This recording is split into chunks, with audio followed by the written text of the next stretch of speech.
시청자 여러분 안녕하십니까. 이제 7월 22일 새벽 1시가 조금 넘었습니다. 지금부터 전옥현의 안보 정론을 시작하겠습니다. 여러가지 이제 단편적인 정치권 이슈 중에서요, 단편적으로 전해드릴 건 전해드리고 제가 또 몇 말씀 덧붙일 건 덧붙이고 해서 심야 방송 빠른 시간 안에 마치도록 하겠습니다. 맨 먼저 말이죠, 이 바이든 대통령 코로나 확진 판정을 받았다라고 백악관이 성명을 통해서 밝혔고요. 대신에 매우 가벼운 증상을 보이고 있고 백악관에서 거리를 유지한 채, 격리를 유지한 채 업무는 계속되고 있다. 이렇게 밝혔습니다. 바이든 대통령의 경우는요, 이미 2차례 맞았고 이 부스터샷 추가 접종도 2차례나 맞았다. 이렇게 밝히고 있어요. 그러니까 4번씩 맞았는데도 걸렸어요. 근데 걸린 사람은요, 일단 면역이 돼서 잘 안 걸리고 안 걸리는 사람들이 걸리는 확률이 우리 국내에서도 상당히 높다고 합니다. 자, 그렇기 때문에요, 이 걸리고 안 걸리냐가 이제 추가적인 이 뭐라 그럴까요? 이 면역력을 높이는데도 상당히 중요하지만은 일단 이 코로나 접종을 했는데도 이 바이든 대통령이 4번이나 접종을 했는데 걸리지 않습니까? 그래서 뭐라 그럴까요? 강력하게 본인 스스로 각자 여러 가지 방역 조치를 취하는 것이 좋지 않을까 하는 생각이 듭니다. 저도 이 방역 접종 충분히 맞았는데 저도 조심을 해야 될 것 같아요. 그 다음에요, 이 대우조선 하청 지금 50일째 파업을 맞이해서 계속해서 최근 들어서요, 매일같이 협상을 계속하고 있는데요. 한 11시쯤 해서 21일 협상이 종료가 됐는데 지금 여러 보도를 보면요, 타결이 임박했다라는 보도가 나오고 있는데요. 홍지욱 금속노조 부위원장이 교섭이 끝나고 나서 오늘 접근을 보기에는 굉장히 어려운 상황이었다.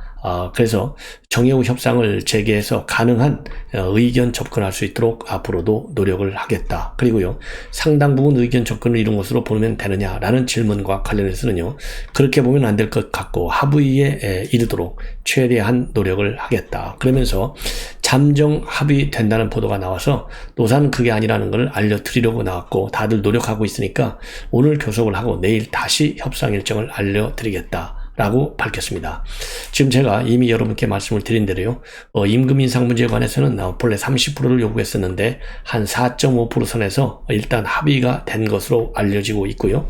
지금 이제 문제는 뭐냐, 이 손해배상 청구 문제, 그러니까 소를 재개해달라, 이것이 이제 이 하청 노조 측의 요구이고요. 그 다음에 협력사 측에서는 절대 이거는 수용할 수가 없다. 그리고 대우조선 해양의 본천층에서도 이거는 수용할 수가 없다. 왜냐하면 이미 한 7천억 원이 넘는 손해가 발생했기 때문에 너무나 큰 손해가 크다는 거죠. 더군다나 지금 국정자금이 11조나 투입된 상황이기 때문에 이 손해는 반드시 받아내야 되겠다. 이렇게 해서 정면 충돌하고 있고요. 이러한 손해배상 청구, 이거는 어떤 경우에도 철회돼서는 안 된다라고 저는 판단이 됩니다. 자, 그 다음에 또 하나는요, 지금 이제 협력사들 가운데서는 7, 8개 정도가 이미 폐업 신고를 했다고 그래요. 그래서 협력사에도 일하던 직원들을 갖다가 이 고용을 지금 다른 업체에서 다른 협력사들이 승계하는 문제, 이 문제도 굉장히 지금 가시돋친 이슈가 되기 때문에 이 두 가지 문제가 가장 큰 이 난관인 것으로 그렇게 알려지고 있습니다. 그 다음에는 이제 8.15 광복절, 사면, 가석방, 특사, 이런 많은 지금 보도가 나오고 있는데요. 지금 JTBC 보도를 보면 이명박 대통령은 사면으로 결론이 나고 이재용의 경우에는 이미 이제 복권, 왜냐하면 이미 다 형기를 마쳤으니까요. 김경수의 경우에는 여야 형평성을 맞추는 측면에서 가석방 쪽으로 특사 방향이 결정되는 것 같다라는 보도가 나오고 있습니다. 그리고 이번에는 이제 고민정과 관련해서 말씀을 드리겠는데, 항상 고민정 의원이 어떤 입장을 SNS에 내면요, 아니면 인터뷰를 하고 나면 꼭 반응이 아주 안 좋아요. 왜냐하면 당연히 우리 여권을 비판하는 메시지를 일관하고 있지 않습니까? 근데 비판의 컨텐츠, 내용과 논리가 상당히 부실해요. 그래서 저도 이 고민정 의원과 관련해서는 개인적인 사감이 있을 수도 없고, 또 설령이 있다 하더라도 제가 그래도 유튜브 방송으로 논평을 하는데 사감을 앞세워서 논평을 할 수 있는 거는 아니잖아요.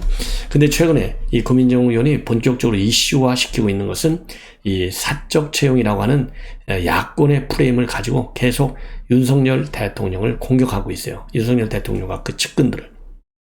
그러면서 이 총괄 책임자인 비서실장 사임하라, 경질하라.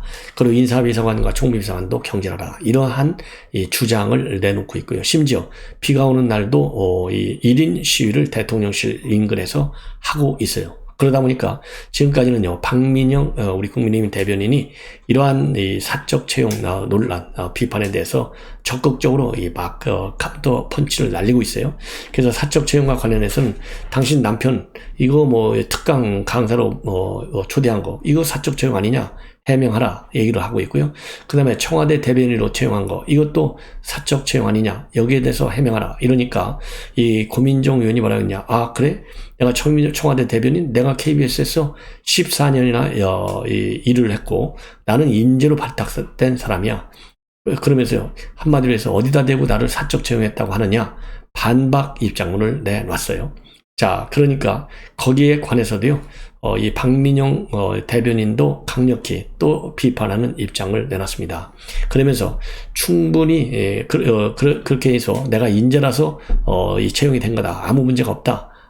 이 발언에 대해서요, 박민영 대변인은 그런 인재는 전국에 널려있다, 고연밖에 없겠느냐. 그래서 충분히 대체제가 있는데도 공개 채용 절차 없이 선택됐다면 능력 밖의 무언가가 개입되는 것이고 그게 바로 지인 찬스이자 사적 채용이다. 그러면서요, 어찌 그렇게 자기 객관화가 안 되냐.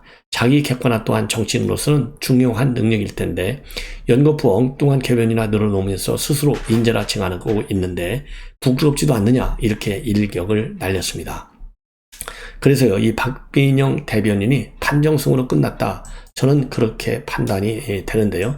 조금 전에는 말이죠, 바로 국민의힘의 부대변인으로 발탁이 됐어요. 그야말로 나는 국대다, 이 토론 배틀을 통해서 발탁된 김현주 전 부대변인이 결국은 다시 이제 고민영 의원 인재로, 내가 14년이나 갖고 인재로 발탁됐다, 그러니까요 거기에 대해서 반박하는 입장문을 내놨습니다. 잘 아시다시피 김현주 대변인은 MB 출신이잖아요. 그래서 굳이 고민정 의원 같이 얘기를 하자면 나도 89년도 MBC 공채 출신이다. 그리고 오래 방송했지만은 나는 당당하게 토론 배틀을 통해서 대변인단에 포함됐다라는 말을 좀 덧붙이고 싶다, 이렇게 얘기를 하고요. 그리고 박민영 대변인도 똑같이 이런 나는 국대다, 이 토론 배틀을 통해서 등용되었기 때문에 상대적으로 일종의 공적 권위가 부연되고 있다라고 얘기하고요. 그리고 또 남편을 갖다가 본인 유료 특강의 강사로 기용한 거, 이 부분에 관해서도 고 의원은 당시에 댓글 99%가 요청했기 때문이다, 이런 궁색한 이유를 댄 바 있는데 어떤 주장을 할 때는 이것이 무리수는 아닌지 본인이 서 있는 자리를 새삼 둘러볼 필요가 있다는 점을 제안하고 싶다, 이렇게 해서요 이 고민정 의원을 점잖게 지적을 하고 있습니다. 이번에는요, 이 김건희 여사와 관련된 내용이 나오면서 지금 이제 특별감찰관을 빨리 임명하라라는 요구가 여권 내에서 분출하고 있는 상황입니다. 이 홍준표 대구시장이요, 매일같이 정치적인 메시지를 내는데 하여튼 뭐 대단한 사람입니다. 이 중앙정치를 어떻게 떠나서 대구시장 하는지 저도 참 이해가 안 가요. 아주 그야말로 이 길지 않은 논평과 이 의견, 아주 좀 속 시원한 이런 맛도 있지만 말이죠. 그래서 오늘은 이 대구시장이, 홍준표 시장이 뭐라고 했냐면, 대통령의 몰락이라고 하는 것은 언제든지 측근이나 친인척 바로 때문에 비롯된다. 그러면서 특별감찰관 빨리 임명하고 그리고 윤핵관 경고하라, 이러한 직격탄을 날리고 있고요. 이 김건희 여사에 대해서도요, 좀 행보를 자제하는 게 좋겠다. 그러면서요, 영부인이 카페에 가지고 있는 거, 이것도 굉장히 이례적이고, 또 카페 회장이라는 강신업 변호사를 얘기하는 것이죠. 이 여당 인사들 군기 잡는다고 호가호의하고 있는데 이거 참 어이없는 일이다, 이렇게 해서요 이 강신호 변호사도 상당히 직격탄을 가하고 있습니다. 예. 그러면서 이 자기의 이러한 이 비판에 대해서는 현대판 상소라고 이렇게 봐달라라는 입장을 밝히고 있는데요.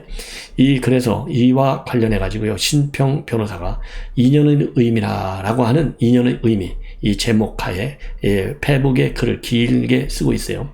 여기에서 말이죠, 이 강신업과의 인연을 얘기하고 있습니다. 그러니까 한마디로 얘기해서 이 법정 스님이 한 말씀인데, 인연을 가볍게 맺어서는 절대 안 된다. 그러나 한 번 맺은 인연은 평생 소중하게 간직해야 한다. 이게 이 법정 스님의 한 말씀인데요. 이 법정 스님의 말씀을 인용해서 강신업 변호사와 김건희 지금 여사와의 잘못된 인연을 비판하고 있고, 또 강신업 변호사와 본인과의 잘못된 인연을 비판하고 있어요. 우선 본인과 잘못된 인연은 뭐냐? 지난 6월에 있었던 일인데요. 강신업 변호사가 매관매직 척결 국민연대 이런 단체를 결성하는 모양이에요. 여기에 좀 참여를 해달라. 그래서 이 사양을 좀 하다가, 사절을 하다가 도저히 안 되게 생겨서 그러면 형식적으로 고문 자리라 이렇게 해달라라고 했다고 합니다. 자, 그런데 이 시사평론가 유창성 씨 아주 유명하잖아요.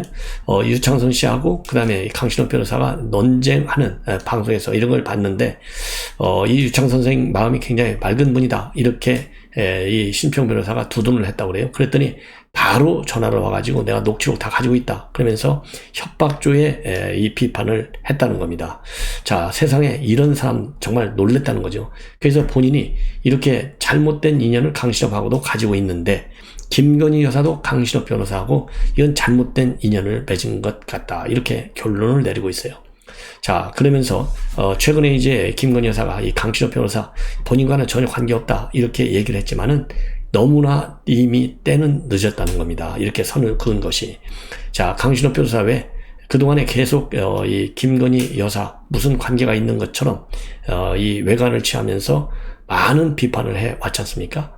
자, 이걸 보면 더군다나 폭력적인 정치적 견해다, 정제되지 않은 정치적 견해다, 이렇게까지 비판을 하고 있어요. 이런 것들이 김 여사와 일정한 관계를 갖고 있다는 외관을 마음껏 즐기며 구사한 것이 아니냐, 이렇게 비판하고 있고, 그리고 이러다 보니까요, 김건희 여사가 너무나 큰 피해를 입었고 작은 실수가 이러한 엄청난 결과를 낳으리라 아마 김건희 여사는 처음에 상상도 못했을 것이다. 그래서 인연을 맺어서는 안 될 사람하고요, 인연을 함부로 쉽게 맺은 실수가 초래한 결과치고는 너무나 딱하고 가혹하다. 인연이라는 것의 의미를 꼼꼼히 다시 생각하게 한다. 이러한 입장문을 내놨는데요. 자, 이 입장문, 이거 강신업 변호사가 꼭 봐야 될 것 같아요. 예. 저도 이미 강신업 변호사가 이 거침없는 비판, 이거는 뭐 개인의 정치적 견해다라고 본인은 치부하고 있지만은요, 개인의 정치적 견해다라고 치부하고 그것이 우리 국민들에게 그대로 받아들여지도록 하기 위해서는 강신업 변호사는요, 김건희 회장의 카페 여기 이 회장 자리를 내놓고 정치적 개인의 자유다, 이렇게 얘기하는 것이 도리가 아닌가 생각을 합니다. 자, 그리고요, 지금 이렇게 해서 지금 이 특별감찰관 임명에 관해서는 윤석열 대통령도 그 임명하는 것은 당연히 법치주의에 따르는 것으로 반드시 임명하겠다라는 입장을 밝혔고요. 그리고 이 권성동 직무대행도요, 최근 들어서 국회원 구성이 되면 국회 차원에서 특별감찰관을 추천하겠다라는 입장을 밝힌 바 있습니다. 자, 이번에는요, 정재우 우리 중국 대사가 바로 어제 출발을 했어요. 출발을 했는데 천진으로 가서 북경으로 가는 이 경로를 택해서 한국에서 출국을 했습니다. 그런데요, 이 정재우 대사가 탄 비행기에서 이 코로나 확진자가 발생했는데요, 이걸 핑계로 해가지고 중국 정부 당국에서는 밀접 접촉자다, 이렇게 분류가 돼가지고요, 베이징이 아니라 천진에서 격리 조치를 했다고 합니다. 그래서 제가 보기에는요, 이거는 뭐 분명히 아무리 중국이 원칙을 중시하는 나라고 지금 최근에 방역 조치에 대해서는 굉장히 센 방역 조치를 취하는 나라라 한다 하더라도 대한민국의 대사인데요, 특명 정권 대사인데 대사의 격리를 갖다가 천진에서 하도록 한 거, 이거는 조금 상당히 외교적으로 결례에 해당되는 것이 아닌가. 그것이 제가 그동안에 쭉 이 외교안보 분야에서 일을 해온 경험으로 비춰볼 때 그렇게 해석될 수밖에 없어요. 물론 이 주중 한국 대사관 측에서는 저같이 해석할 수는 없겠죠. 원칙적 조치일 뿐이고 외교적 결례는 아니다, 과한 조치가 아니다, 이렇게 하지만은요, 우리 국민들 평균적 상식적 정서로 본다면 이거는 참 이 중국이 말이지, 우리 지금 군기 잡는 거 아니냐. 왜냐하면 윤석열 정부의 외교 정책이 중국한테는요, 중국 압박, 중국 견제, 이런 정책으로 볼 수밖에 없고, 이미 직간접적으로 상당한 불만을 이 중국 정부가 표명해 온 바 있어요. 그 연장선상에서 마침 정재우 대사가 탄 항공편에서 이 양성 판정 환자가 나오니까 이거 참 잘됐다. 여기에 편승해가지고 너 천진에 좀 있어봐. 이러한 불쾌한 이 외교적인 조치를 취한 것이 아니냐, 이런 판단이 듭니다. 그런데요, 마침 어제, 날짜상으로 어제, 이제 윤석열 대통령이 말이죠, 문화관광부하고요, 외교부하고 이제 두 군데서 업무 보고를 받았는데, 이 외교부 장관의 보고를 받으면서요, 그야말로 이 우리 경제 외교가 굉장히 중요한데, 우리 경제에 도움이 된다면 어디든 찾아가겠다. 이런 입장을 밝히고, 주요 사국과의 외교 관계도 철저하게 잘 좀 하라, 이렇게 얘기를 했어요. 그리고 중국과 관련해서 이제 많은 논의를 한 것으로 그렇게 지금 알려지고 있습니다. 그래서 이 중국에 대해서는요, 윤석열 대통령도 이 공급망 문제와 관련해서 지금 중국의 반발이 지금 나오고 있기 때문에 중국이 오해하지 않도록 사전에 설명을 잘 하라. 이러한 그러면서 적극적 외교를 하라, 이렇게 주문을 한 것으로 알려지고 있는데, 바로 이러한 점을 우려해서 한 것이 아닌가 생각이 듭니다. 자, 이번에는요, 문화체육관광부 장관이 이제 박보균 씨가 이제 문화체육부 관광 장관인데요. 어제 오전에 윤석열 대통령한테 업무 보고를 했어요. 이제 문화체육관광이니까요. 뭐 문화 부분, 체육 부분, 관광 부분 다 뭐 비슷비슷하지만 이제 분야가 다 다른데요. 제가 지금 여러분께 좀 간략하게 말씀드리고 싶은 얘기는 문화 부분에 관해서 보도를 좀 해드리겠습니다. 왜냐하면요, 이 문화 파트에서의 보고의 핵심은 제가 보기에는요, 청와대를 아주 살아 숨쉬는 문화예술 공간으로 활용하겠다, 이런 취지의 보고를 했고, 또 윤석열 대통령도 그 부분에 있어서 각별한 관심을 표명하면서 몇 가지 지시를 했어요. 자, 그래서 우선 지금 윤석열 대통령이 장관의 보고를 받고 나서 청와대 우선 이 문화예술 부분에서 특히 이제 미술과 관련해서 지시한 내용을 말씀을 드리겠습니다. 우선 청와대가 뭐 굉장히 아주 좋잖아요. 그런 예술 작품 전시하고 문화 공간으로 활용할 수 있는데, 그래서 본관과 영빈관 이런 공간에서는요, 복합 예술 공간이 될 수 있도록 기획을 잘 해달라. 그리고 두 번째, 청와대가 지금 소장하고 있는 작품뿐만 아니라 국내에 있는 좋은 작품을 많이 전시해서 국민들이 감상할 수 있게 해달라. 그렇게 지시를 했습니다. 그리고요, 특별히 또 특정해서 대통령이 지정한 작가군이 있어요.